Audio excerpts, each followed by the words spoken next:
Sales professionals, welcome to another episode of Failing My Way in Public to Success, the Mark Sclair podcast. You could have been anywhere else, but you're here with me, and I appreciate that. So let's get started. Now, it's been a couple of weeks since the last show, and I want to hit the ground running straight away with this because this week I delivered my public speaking course, and I'm extremely proud of it. But I just want to tell you about the journey that we went on with this actually. So I spoke with the guy that books me for training, Jack, you know who you are, big shout out. Big shout out to Jack. And he said, look, Mark, you've got all this knowledge, you've got all this experience. We've got this course that we want you to deliver, and it's on public speaking and presentation. Now, it's not that I haven't done public speaking before, as we know, and it's not that I haven't done presentation, it's just that I've not combined a course together in that way and structured it in that way. So as I always speak about, it's not about having the knowledge, it's about being able to structure a course in the right way so there's flow. So this training was for 4 days. And last week I get a phone call to say, Mark, there's going to be 2 batches, 2 days and 2 days, but the first batch is cancelled. But don't worry, you're going to get paid for it. Now most of you are thinking, oh great, I get 2 days off, absolutely brilliant. But for me, how am I meant to know, how am I meant to perfect something unless I'm actually doing it? So as much as it was great having those 2 days off, and yeah, I could probably work on it a little bit more, you don't know if something's going to work until you actually do it.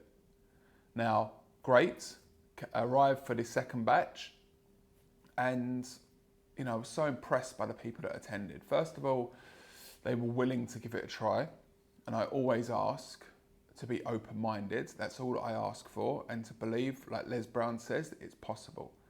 Because you can't ask someone to trust you straight away, because they don't know me, so who am I to ask them for that? But all that I asked was that they be open-minded about it, and they were willing to go on that journey with me. So I'm extremely grateful for that. And the course, the great thing is now that actually next week I'm delivering another 2 batches of the same training. So I've been able to get even better at that now for the next batch. And this is something that will continue on, and I'm very grateful to having these opportunities to be able to do this. I'm taking my experience, taking my knowledge, and I'm able to share it. But as we know, you can't just get up and talk for 2 days. You have to get people speaking, communicating, discussing ideas, disagreeing as well. I want pushback. No, this isn't how we would do it. No, this isn't my experience. Let's have a conversation about it. There's nothing wrong with that. The best feeling is actually when people start to debate in between the groups. So there was definitely a mixed bag of, I'd say, confidence. Some were actually too overconfident, and then some were just, they were so scared. But everybody got involved. And that's all that I wanted. That was all that I wanted, that people got involved, were willing to give it a go. Everybody got up, because look, public speaking, they had to get up and they had to do a presentation. And I gave them about an hour and a half to put this presentation together, and then they had to present it. Now, are you going to be the world's best public speaker after 2 days? No. This whole thing now is, right, you've got the base of this. Are you going to continue with this? Are you going to hold yourself accountable? Are you going to be willing to try new things? And if you're willing to do that, and you're willing to do little bits each day, like I spoke about with them, I told them the story about the British cycling team with Sir David Braithwaite, who came in as a performance coach for probably the most unsuccessful cycling team that there was. The British team never won any medals at any time, maybe something years and years before, but nothing at all. And he came in and he made small incremental changes across every area. And that allowed to them to build momentum and start to have success. It's not about coming in and changing everything. It's like, where can you improve that little bit on each side? And if you're willing to do that, everything starts to build momentum. So they were willing to do that. And I wasn't asking them to all of a sudden now be like the world's best presenter. That's not going to happen. And with the interview that I did with Dr. Corey Block, there's a science behind it. If you're willing to try an extra 4% of your current skill, then you're going to be able to start to build self-esteem and start to build confidence. But it's my job as well to make them feel comfortable. I have to create an environment where, yes, it is uncomfortable, but they're willing to get uncomfortable to grow. As I would say to them, this is our safety zone. This is our safe zone. Let's make the mistakes here. We're not going to judge each other. We're not going to laugh at each other. You know, there was laughter, which was great, and good bit of banter. And what was quite funny as well was when the first presenter came up, they then went up to the next person and gave them the mic straight away. And they were like, yeah, when we go up, we get to choose who goes up next. Great. You start sorting it out between yourselves. That is brilliant. I absolutely love that. Now, what's really good as well is that I said to them, I said, look, what I'm doing now is exactly what I'm teaching. I'm up here, I'm speaking to you, and look at my body language. Look at how I'm speaking, look how I'm delivering, look at my eye contact, and pick up on these things. And you let me know, does this connect with you? Does this make you feel comfortable? Because I shared some images of like a guy, like we talked about eye contact, and this guy was just like staring. And I said, everyone tells you to have good eye contact. Do you think that's good eye contact? So, you know, you've got to have a bit of fun, a little bit of banter. You know, Les Brown, and I'll speak about him all the time, you know, he's constantly laughing between his jokes, whether it's serious or he's trying to make a joke. He's always laughing, and his laughter is infectious, and it actually makes other people laugh. That's why when you watch a lot of these TV comedies, they've got an audience in the like laughing, and that makes you want to laugh. There's a whole science behind that. You end up following what other people are doing, and in the end, you're like, why was I even laughing? I don't even know. So that was the 2-day public speaking course, and as I said, at the end of this month, I'm going to be doing another 2 batches of those. So I'm very much looking forward to that, and that was a great experience for me.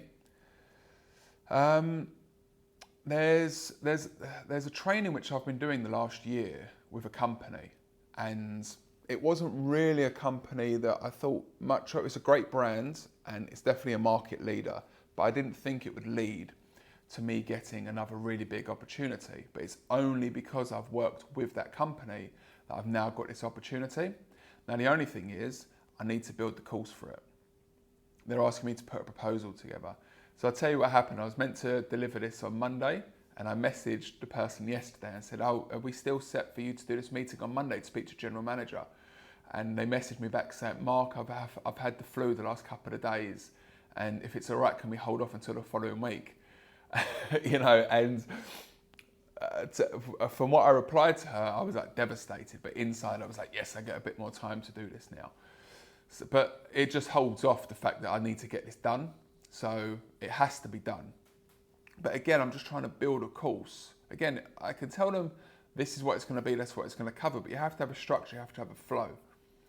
And we spoke for like over an hour on this as well, so which was a really big indicator to that person that what I'm trying to teach is exactly the process that I go through, which is understanding more about you, understanding about your ecosystem, and building something which is catered to your needs. If I come back with a presentation that doesn't even relate to anything that they have said, then was I listening to them? No, I'm just talking, asking questions, assuming what they're saying, and then building something that shows that I've not even listened to them. So this is a really big opportunity. This is something that's going to start, and this is why, you know, when you're working with these big companies, this is for 2025. So there'd already been 5 months planning this. Now they've got me involved to potentially, hopefully, get this gig, and there's still another 7 months before they even launch this. So that's why you're building opportunities not for today, but for the future. And you've got to be patient. And that's what happens with these big companies. They have a rollout, they have a plan, they have a vision of what they want to do in certain years, and they have to start planning. They know that this is going to take time, and they want to make the effort to do that. And with that, they're willing to pay for quality as well. And that's what I'm going to be able to deliver. That's been my experience. I've taught these classes that they're asking me to do, and great opportunity for me, which I always talk about being grateful for. But you never know where that opportunity is going to come. You're doing something and you don't think much of it, but then something else arises and you're like, whoa, now I know why that happened. So I've got a few things written down here. If you're watching me on camera, you see I'm looking at my notepad, but if you're listening on Apple Play, Apple, no, what is it? I can't remember. Spotify, you won't see this, but that's okay. So last week I attended what was a really cool L&D meetup, learning and development meetup, where like-minded people come together and we share ideas, share insights, and it was a pub in JLT, and it was boiling hot. That was the only thing I'd complain about really, was the actual heat in there, but we got on with it, so no problem. But when I walked in there, everyone's like, Mark, I've seen you all over LinkedIn, your posts, you're doing these videos, I really like them, blah, blah, blah, blah, blah. Obviously my head's getting bigger and bigger and bigger, but I'm trying to stay humble with it. But the truth is, I feel I don't have any visibility on LinkedIn. Yes, I've got my community, and I say it's like being famous in your town when you want to be known across the world. So I'm so grateful that there's people that come up to me and say, hey, I see your videos, I really like them. But also I want feedback on what I'm not doing well as well. It's all well and good. You learn more from the mistakes that you make. So anyone that's watched my videos that wants to critique me, I'm more than open to it. And if you have some expertise in that field and you want to give insights, no problem. This is what I'm willing to do. I want to put myself around people that I can learn from and action. Tony Robbins last week, prime example. What did I take away from that? I spoke about it in the last video. If you missed the video, check last week's episode out. But I'm always trying to put myself in places where I'm learning, but you have to action what you're learning as well, as we know this. So I'm grateful for everybody coming to me and saying, as I always say in my training and every communication I have with people, you can't believe the hype. Whether somebody is putting you down, you got to stay level. Whether somebody's shouting to the rooftop about how great you're doing, you got to stay level. And it's the same within sales. You're only as good as your last deal. So if I've hit my target this month, it's not because I worked this month, it's because of the work I put in the last 4 or 5 months. Building those opportunities, speaking with people, communicating with people. But all of a sudden now, I've hit my number and I'm the man. I'm walking around like I'm the man. I don't need to do any work. I've just hit my target. Those people come and go, and they never last in the industry. You've got so many people that have hit a great quarter, a great half, even a great year, but they never follow it up because they believe they're hype and they forget the work they have to put in. You want to be successful, you have to work on this every single day because it's constantly changing. You have to stay up with the times. Yeah, you have to stay up with the times. And I'm at fault for not keeping up with certain things, but every day I'm trying to improve and be better than what I was yesterday. And I know that will get me in a good place, so I'm happy with that. So this week, I was lucky enough to attend an L&D summit, actually in Abu Dhabi at the Ritz-Carlton. Beautiful hotel. Love the setting for it, not over the top. The chandeliers maybe a little bit over the top, but not one of these sort of, it's classy, let's put it that way. There's a classic, classy look to it. Whereas some hotels are just, no class at all. And as I always say, you can't buy class. That's why you see so many people walking around with all this flashy stuff and they're not classy. They're rich, but they're not classy. So anyway, I digress on that. But I was lucky enough to attend an event and there was a big speaker there and a gentleman called Dave Ulrich. Now he has been working for multiple years and I think he is at Michigan University and he's done 30, 40 years of research on learning and development and strategies to deliver learning and development. Now this was a room full of HR people and it was so interesting because he and I'm going to put this in the comments, I'm going to put this in the description below with this table, but he put a list of the top 10 trends which are happening in the L&D market at the moment. And he put the list up there and he asked people by a show of hands which ones they rated as being the top 2. And from the list, which I'll share with you, number 7 and 8, those ones have got the highest rating. But number 10, which was about accountability, nobody raised their hands. And for me, it was a clear indicator and a clear differentiator between what HR are trying to deliver and what is actually successful about training. Because if you ask me what makes training successful, It's the follow-up and accountability. That is the biggest difference, because we can all walk in, do a couple of days training, be buzzed about it, and the truth is we just go back to how we were before, because it's just more comfortable to do that, even if we know we're doing it wrong. Now, what also happens is, and I see this happen all the time in the training I deliver, management are meant to be attending the training so they can learn as well.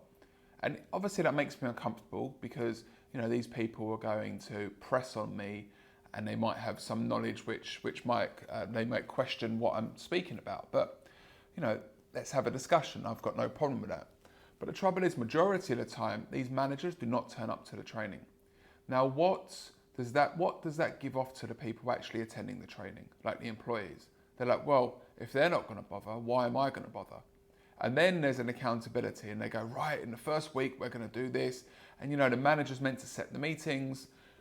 What happens? Oh, we need to move the meeting this week because we've got this important quarterly review going on and we can't miss it. We do it next week. Next week, doesn't happen. Following week, doesn't happen. It just goes back to how it was. And this is the upsetting thing. And this is why I say, HR have the best intention, but there's only so much they can do. And this is a team effort. So number 10 in the list was about roles and responsibilities, before, during, and after. I cannot stress that more. The accountability and the follow-up is everything. Now, yes, obviously, I need to be delivering quality training, okay? But what's the point if there's not going to be any follow-up? Human behavior is that we're not going to do this. Even if we know it benefits us, 95% of people are not going to do it. They're just not built like that. There's too many other things going on in their life. Other things take focus. And as I always say, we don't love ourselves enough to care for ourselves enough. So we need others to hold us accountable on this. So I'd love to hear your thoughts on this. And again, remember, I'm sharing the list in the description. But there's a lot that's gone on these last couple of weeks, and the following coming up now is delivering a negotiation skills training, another public speaking, another negotiation, another sales skills. So I'm very, very busy coming up to the end of this month, and I'm so grateful for that. And yes, it's going to be stressful. Yes, it's going to be new people I'm meeting. Yes, I'm going to be questioned about my techniques, but that's okay. I am getting people to do stuff that's going to protect them, that's going to protect their future. What do I say about everybody? The only way that you can be of value to somebody is by being there to solve their problems. And the way you do that is by understanding them, offering a solution to them, finding the problem together with them. But the issue is, we don't do that. A lot of salespeople is transactional. We don't think about relationships. We're just trying to get that deal done for that day. And we sell ourselves short, so we don't demonstrate value. We're submissive, so we don't raise our status. And all round, the client just doesn't see us as being competent enough to be able to get them what they want. It's quite a contradiction here, really, but you have to speak up to a client because you've got the experience and you have to challenge them. We're here today. I mean, I'll give you an example, okay? It's not quite the example, but I had an inquiry last week, and someone wanted me to do some coaching with some of their employees because these people are very, very smart, but they can't articulate in a way with social skills. So my question was, and the person said to me, this is extremely urgent. And I said, look, I appreciate you saying extremely urgent, but that I've learned is quite subjective. So when you say extremely urgent, what are we talking about here? And they said to me, we want to make a decision next week. Okay, I took it like that. I rushed, I put the proposal together, I sent it over to them. I said, if I don't hear from you by Wednesday, I'll give you a call. Called them. Oh, Mark, we've been busy. We've got this going on. Let me check with management next week. So as much as you're asking, and I challenged her, I challenged this person because, as I said, it's quite subjective. And I said, but you told me this was going to be this week. Yeah, but we've got things going on. Well, that's what I said to you. I said, everybody says that this is urgent until other things come up. and they need to know that my time is valuable. So what they're asking me to do actually is they're asking me to do a one-to-one coaching on a Friday for 1 hour. Now, they want me to do an hourly rate, but the truth is, if I'm going to do that at like 11 o'clock, let's say, that's a whole day wasted, because if you're watching my video now and you want to book me for a training, I can't say to you, oh, I can do the training from 9 until 10:59, and then I've got to take an hour break, and then I can come back at 12 and deliver the training. It's not going to happen. It's just not going to happen. So as much as I want to be able to help this person with a fair value, I need to also think of myself in regards to what I'm going to charge. So as I finish this now, as I mentioned, there's a lot of opportunities coming up. I've got to be open to it. I've got to be willing to at least give it a try, and that's what I'm trying to do. And along with this, there's a big opportunity which is coming towards the end of this year. And there's a person listening to this podcast who I know will do. And I want to say thank you, because of you got me this opportunity for me. You've spoken highly of me, so I really, really appreciate it. Even though what you've said is true, it's still nice of you to say it and put a reference in for me. So touch wood, I'll be able to get this gig, and that really will give me some visibility for next year. Really looking forward to that. So staying positive, staying out there, putting myself out there, failing my way in public to success. Like I said before, you could have been anywhere else, but you've been here with me, and I appreciate that. So that's it for today. And remember, this is your turning point.